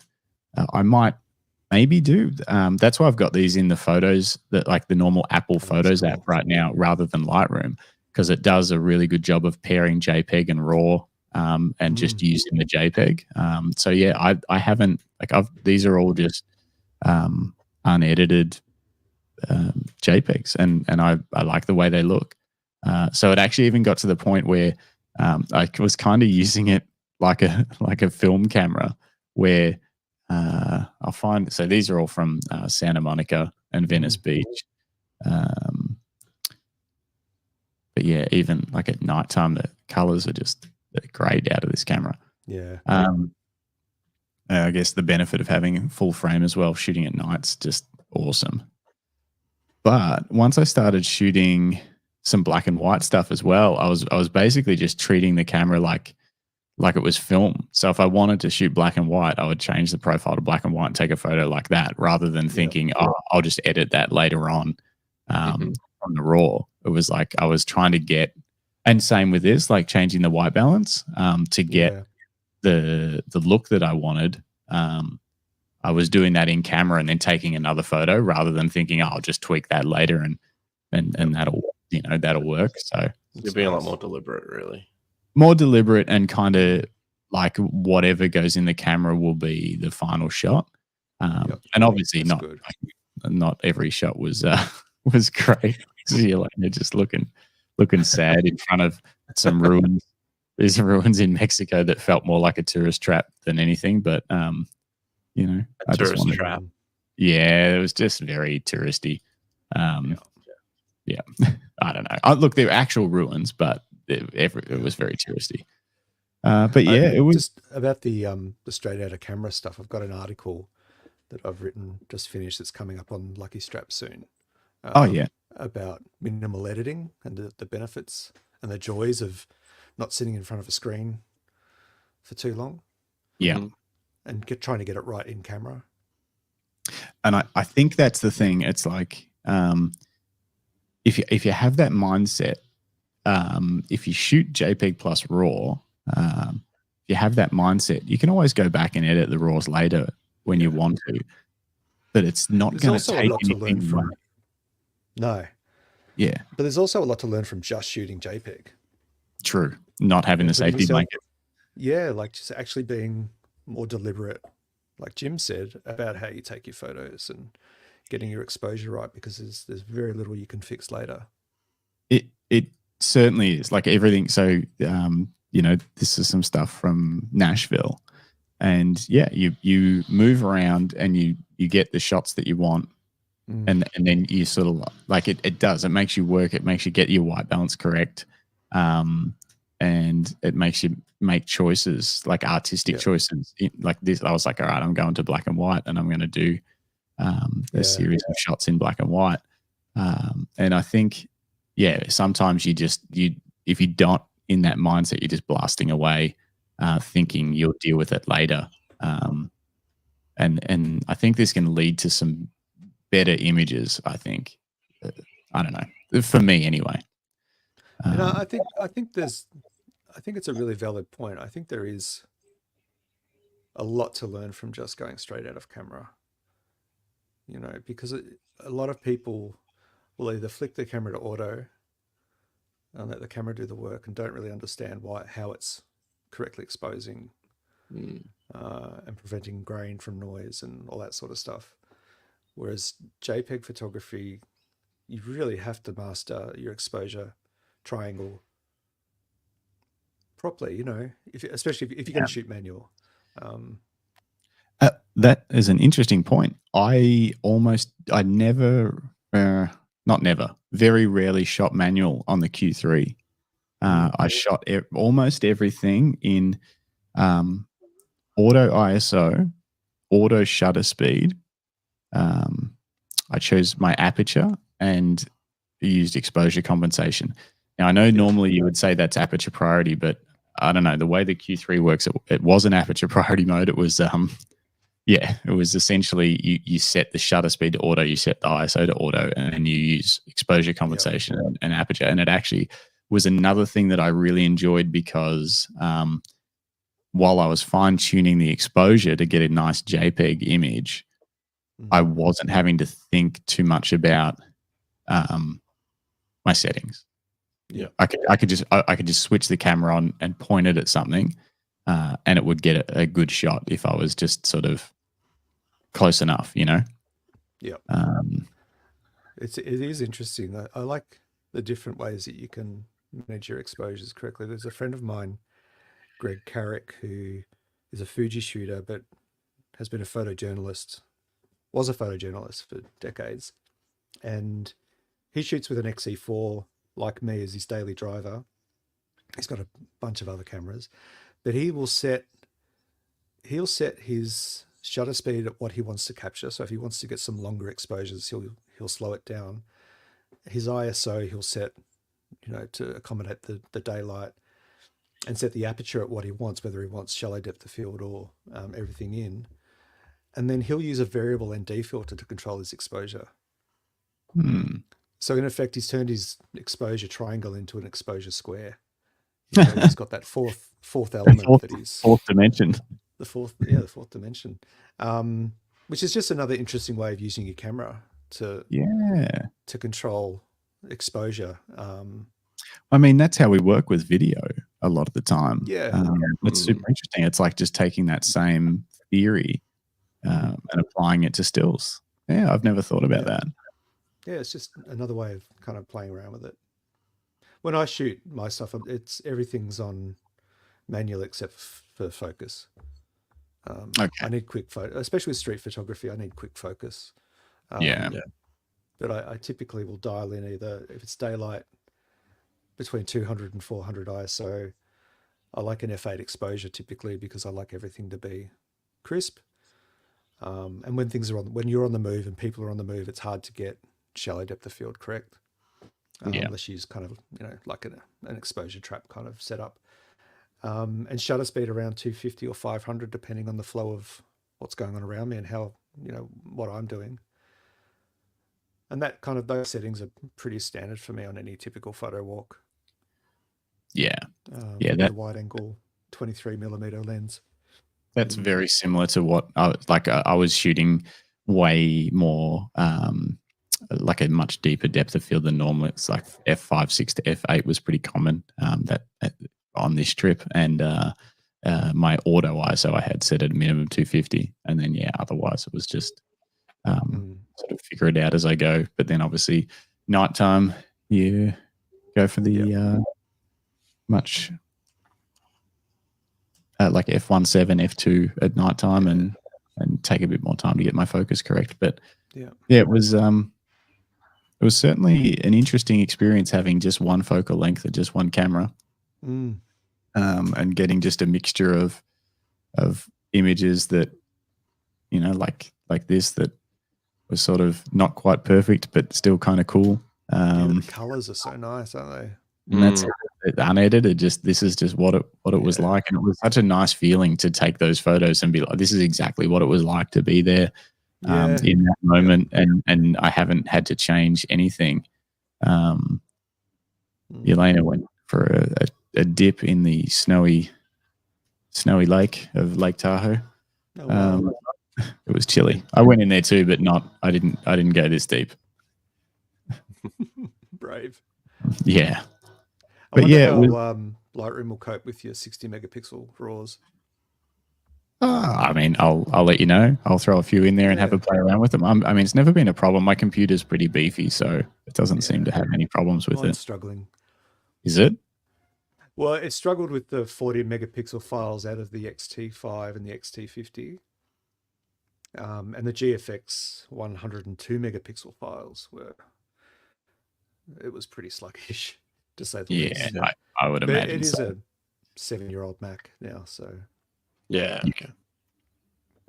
I desperately need to update it, but it's a story for another day. Could be a whole podcast. Yeah. But we had a great time. We had a great time. What were the highlights? Oh, the parks. Yosemite for sure. Like these views, and this is the thing. Like we're not going there to take photos. We were going there to explore and do hikes and stuff. So a lot of the photography from Yosemite, it's like just middle of the day. It is what it is. It's sort of snapshots.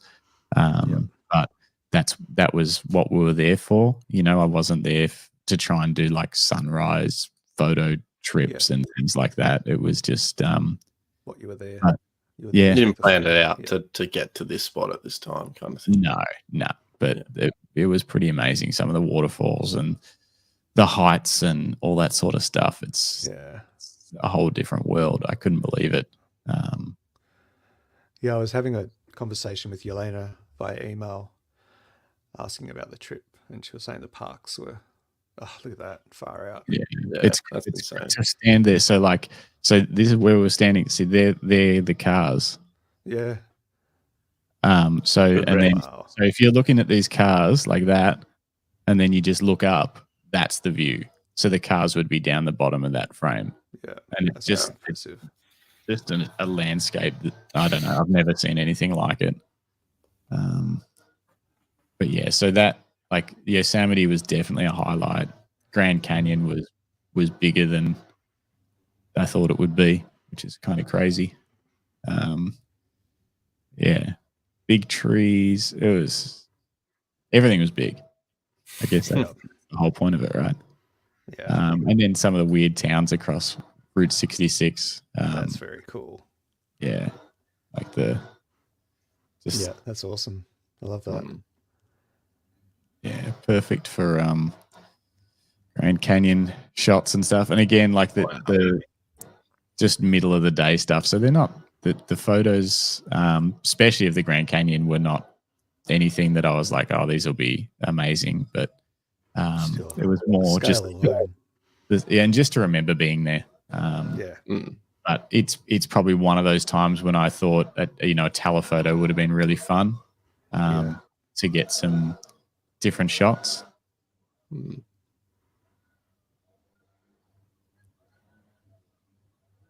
Favorite location in the US from this trip? For photography or just for fun? Both. What about, start with photography. Where do you think you got Those your are best cool. shots? Yeah, they're really cool. Those I don't know. Like shooting in the slot canyons, which everyone does. Oh, Leica was red really- though. Leica does red like no one else. Doesn't it? Yeah. Doesn't it? That's very good. And yeah, like getting those shots just in the camera is really fun, Yeah. and not That's right. editing them. It makes you feel less worried about what you spent. Just a little. Just a tad. So yeah, that was like Antelope Canyon X, which is in Arizona. I don't know. I've lost track of where we were. That was very cool to take some photos, but definitely not like Yosemite. The big hike we got on Yosemite was for sure a highlight. Music in Nashville and Austin was a big highlight, and hanging out in Lake Tahoe as well. This place was Bryce Canyon. This was kind of interesting. These weird land formations, like Oh wow. they call them the hoodoos, and they get these, like there was so many people there for sunrise because the sun rises kind of across all these formations, and it's pretty beautiful. But I don't know, there's so many spots, but the national parks they're next level. Same with the like the Rocky Mountains in like Rocky Mountain National Park in Colorado. Everything's just, I don't know, Massive. beautiful, massive and beautiful. But I don't know, I'll have to think about the highlights and get back to you. But there was too many to mention. Yeah. And where would you like to travel to next? Oh, I think back in the country of Australia, probably going to a few road trips, maybe Perth or like WA. Spend some time. I really like the idea of getting back into our van and Your van. cruising around. Taking the drone and doing some of that kind of stuff.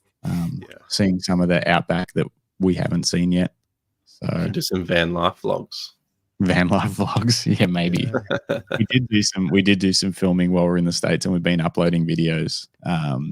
But it was that was another learning experience. How trying to film and edit and upload videos on the road without it getting in the way of a holiday is just not something.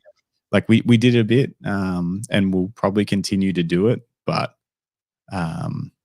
it's never going to be the priority because it certainly does take away from the trip for us. I'm sure there's people that do it that for them it's like I don't know, they enjoy that part of it, but sometimes you just don't feel like filming yourself.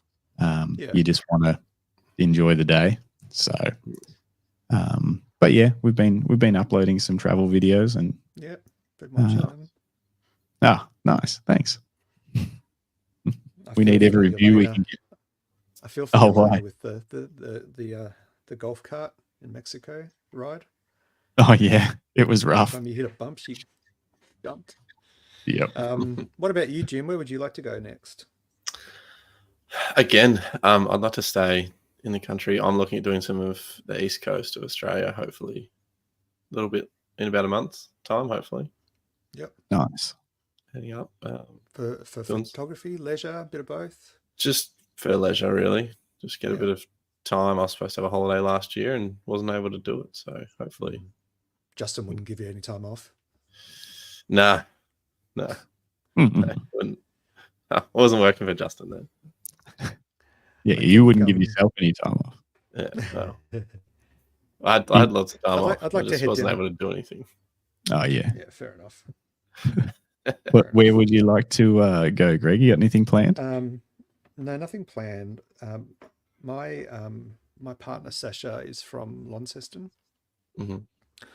Don't hold that against her Mhm. or me, but her family's all there, so we haven't been down for quite a while. And I've been unwell for a couple of years, so I'm only just sort of getting back in the game. So I'd love to go down to Tassie, obviously to visit family with her, but also just to get out with my camera and Some good stuff down into there. some really good stuff. Take the wide angle lenses. Yeah, maybe hire a car and maybe, I don't know, we'll just see what happens. But yeah, I want to, within Australia, obviously, that's what I want to do. I want to head up to Sydney to visit some friends up there and do some street photography in Sydney, catch up with the Fujifilm crew up there. And then obviously overseas,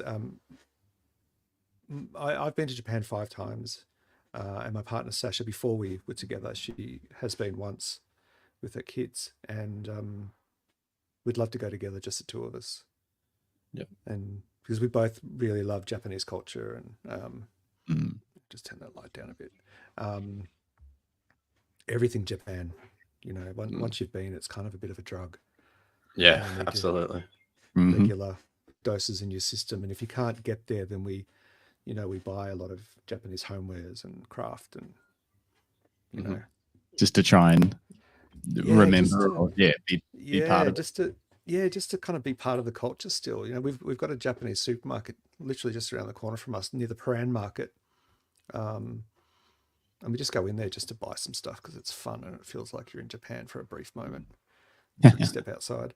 So yeah, we'd love to go there. We'd love to do like maybe just a week trip, or like 10 days first, and maybe just sort of base somewhere in Tokyo and do some stuff around there, and then maybe a bigger trip one day where we bounce around a few cities and head away from the tourist spots and head into the country and stay at a ryokan and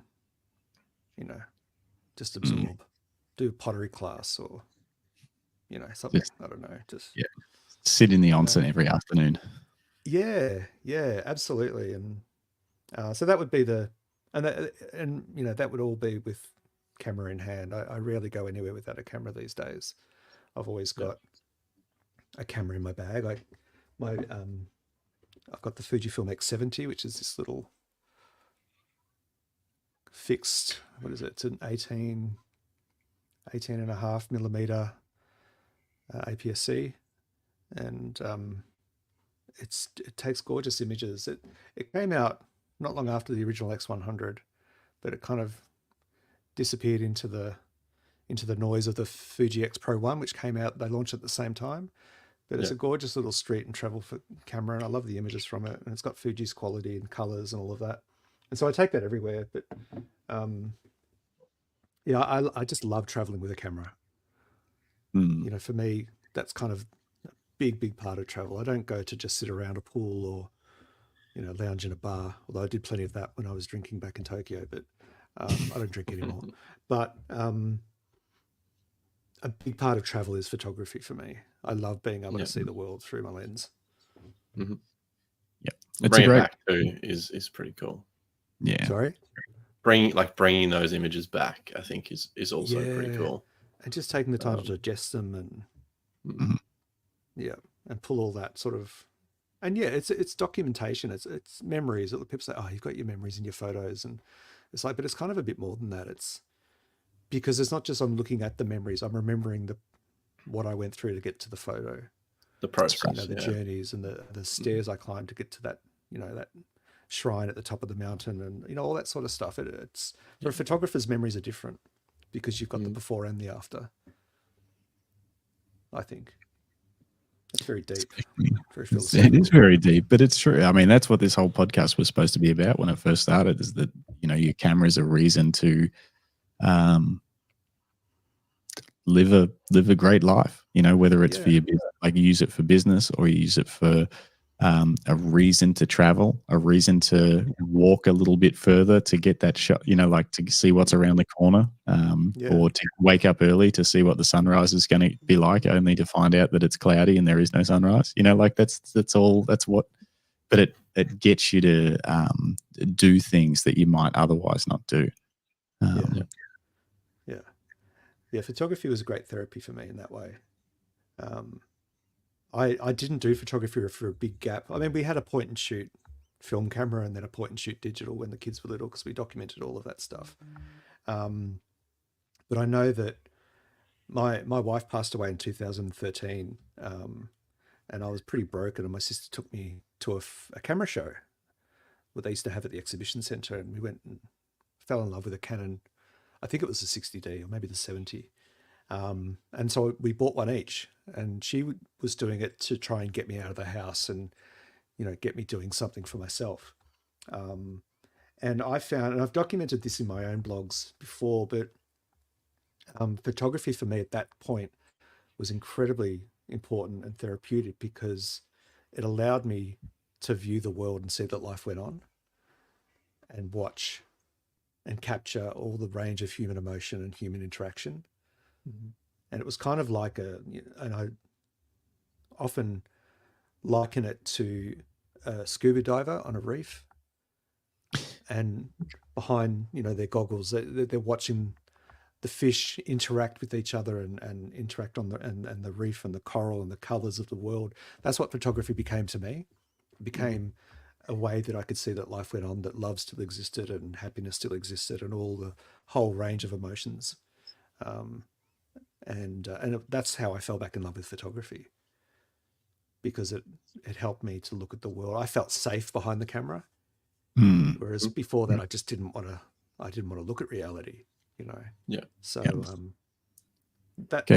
I think. Sorry. I was going to say, it's like I gave you a window to look through. A safe window. A safe window, not where you sort of felt maybe a little bit detached. But you were able to view everything again. That's very cool. Yep. Yeah, it was really cool. And it's, it set me on a path that this is now my career. Talking about photography, taking photos, writing about photography. That's what I do. That's how I pay the bills. Well, some of them. Sasha has to pay the rest, but so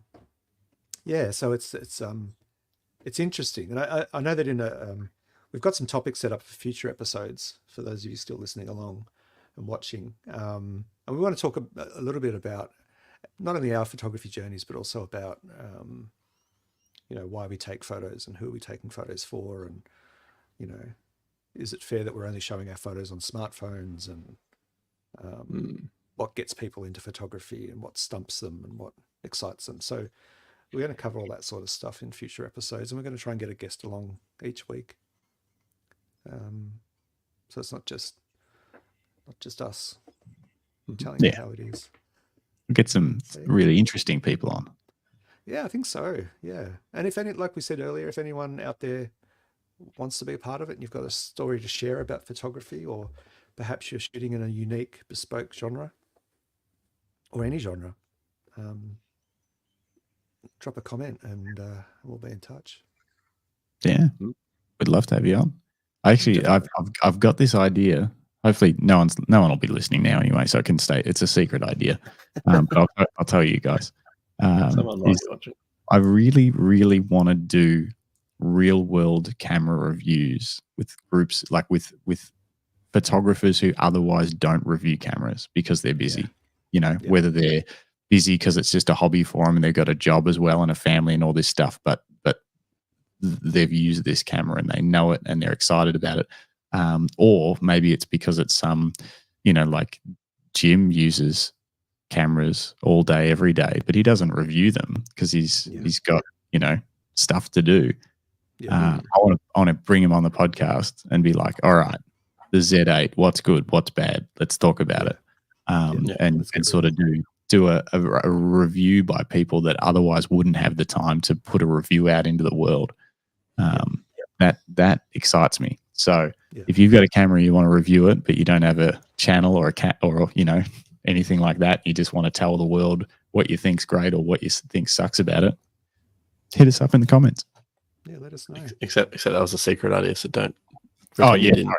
You didn't. No one heard that. Just keep it on the down. Just between me and should we wrap it up? It might be time to wrap it up. Yeah. Mm-hmm. So as we said, just before we wrap up, we're looking at getting some guests on board. Feel free to volunteer if you're up for it. What else? Any plans for the week ahead with photography? Just quickly. Jim? Yeah, I've got a couple of shoots booked in. I got a mountain bike shoot tomorrow, and then next week I got a couple of boudoir shoots as well. So cool. Oh, we should talk about your mountain bike stuff in the future podcast. I'd love to hear about that.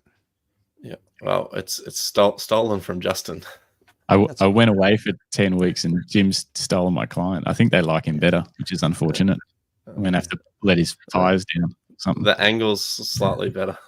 Just don't approve his leave. Yeah. No, exactly. No, you got no time. I'm currently borrowing Justin's mountain bike, so it'd be really hard if I wasn't. Yeah. Take that back. You'll have to chase him down the trail on foot. 1 foot. What about you, Justin? What have you got up?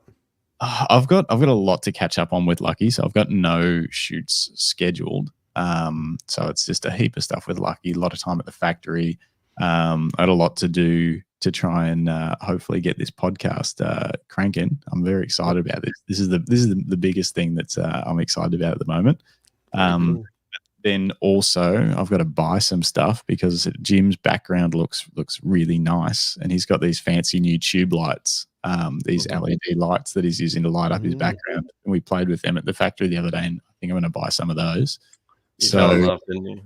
I did. They're pretty cool. They're cool. Godox, like RGB LED tube light that you can change the colors on and stuff. And we used a couple at a bottle shoot a couple of weeks ago. On a photo walk, we went into the laneways of Melbourne with them. Mm-hmm. Really amazing. Were they like the 30s? No, they were long. They weren't Godox. They were Nan light, like the Parvo tube. Light. Yeah, Nan light. It was with Ted's cameras in Melbourne. We had 3 models, and we had a couple of tubes, couple of daylight, portable kind of handheld LEDs, cobs, and also an RGB one. So yeah, it was fun. They were amazing. The they just had these little fold-out tripods legs, like just little thin. That'd be great. Tripod legs that popped out. They were really good. Yeah, we can find some of those for yours, Jimbo. Yeah. I've got to improve the versatility. Yeah. But otherwise, they're great. 1.2 meters long. Yeah. Very but cool. yeah, otherwise that's there's just a lot of work this week. I think getting back on track with things. So not really any photography, but that'll be coming. Cool, very cool. I don't have it. Well, actually, I've put aside Friday afternoon to go out and do some street photography in the city. I found that when I get sent, I got sent 2 cameras and 2 lenses by Fujifilm a couple of weeks ago, which I showed you guys. But I got sent the GFX 100S Mark II and the 500mm 5.6 super telephoto, and the new Fujifilm X-T50 and the new kit lens 16-50 to review. And when that sort of stuff comes in, I don't do any of my own photography to shoot. I'm just purely doing product shots and out and about with those cameras, which I still love.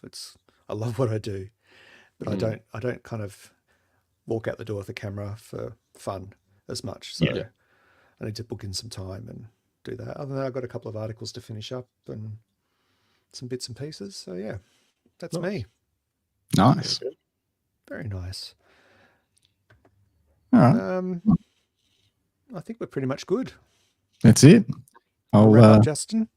Yeah, I'll just end the stream and say, before I do, give us a like, all that stuff, comment below, all that sort of thing. If you do want to stay up to date with the podcast, you can subscribe to the Lucky email list. I'll start sending out info on there. We've got in the description below, you'll see we've got a little Instagram page that's just getting rolling. So we'll keep updates happening on there about guests that are coming up. Otherwise, just subscribe to the channel and you'll see when we schedule a new live in with a guest. You'll see when that's upcoming. But otherwise, thanks. Thanks, Yelena, for the comments, and also to Ayan. Ayan, yeah, that was our hello, bro. Hello, bro. Ayan says, oh, yeah. Hello, Ayan. Hey, Ayan. You may not be listening still, but if you are, hello. Yeah. Not a lot of comments today, but it was our first time back, so YouTube probably hasn't told many people that we're here. But in the future, guys, the comment section will be a big part of the show. We want lots of questions, lots of opinions on different things. And if we do get enough comments and opinions and things happening in the live chat, I do now have a fancy new Rodecaster Pro that has a Bluetooth option. So I'm hoping that at some point this could potentially evolve into the first photography live call-in show on the internet. Ooh. Where you can literally just call a number and we'll answer on the air live, and you can just say whatever you want about whatever we're talking about. And unfiltered. And as long as you're not a terrible person, we won't just cut you off. If you are, we'll gong you out of here. But who knows whether we'll get to that point or not, but that is the dream. I would want to have a lot more input from all of you guys in the show. Yep, definitely. Community's everything. It is. Same bat time, same bat channel. That's the time. 9 o'clock on Thursdays is the goal. That'll be the goal. Standard time. That's right. The only time. Yeah. But again, YouTube has a cool feature too. So you'll see the shows scheduled and upcoming. But if you're in a different time zone, it'll tell you what time we're going live in your time zone automatically. So if you just go to the YouTube channel, check the upcoming lives, and that's that. It's simple, easy. It'll tell you when we're going live in your time zone. It's a good time zone for the US as well. It's like afternoon on Wednesday, depending on where you're located. And we'll see you all next week. Awesome. All right. Bye, everyone. See you later.